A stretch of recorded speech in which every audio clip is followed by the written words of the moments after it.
Selon les informations du Point, les relations se seraient fortement dégradées entre Emmanuel Macron et la première ministre Elisabeth Borne.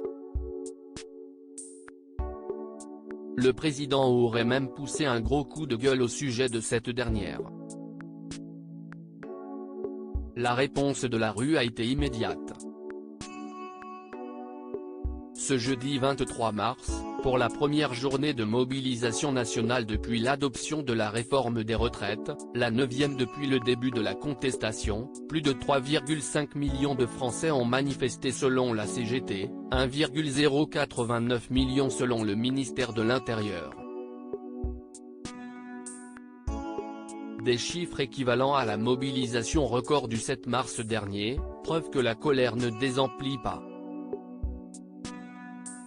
Il faut dire que l'interview donnée par Emmanuel Macron au 13h de TF1 et France 2 n'a pas apaisé la foule.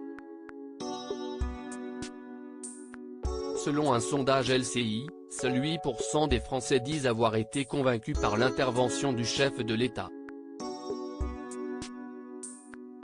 Plusieurs phrases ont été reprochées au président de 45 ans durant cette prise de parole, notamment sa comparaison avec l'attaque du Capitole aux États-Unis, son utilisation du terme smicard ou encore sa montre de luxe.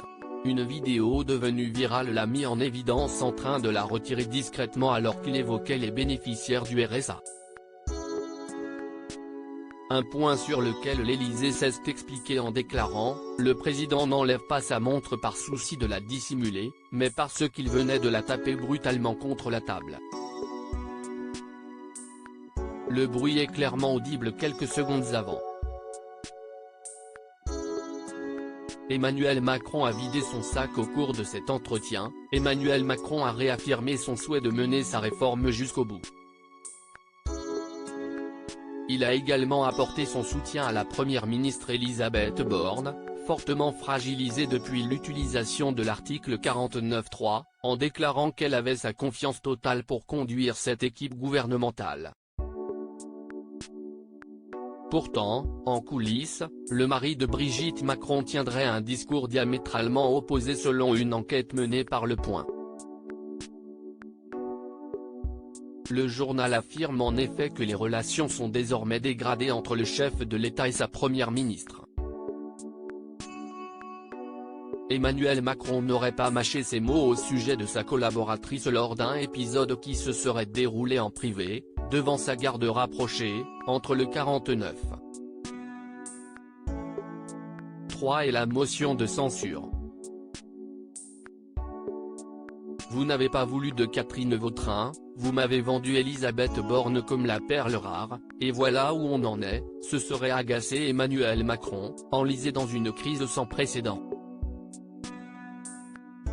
Dans son fort intérieur, il a dû se dire qu'il avait eu raison de vouloir passer les retraites en septembre par un amendement au budget de la sécurité sociale et qu'il n'aurait pas dû écouter ceux qui l'en ont dissuadé, explique un ministre au Point. Ambiance au sommet de l'État.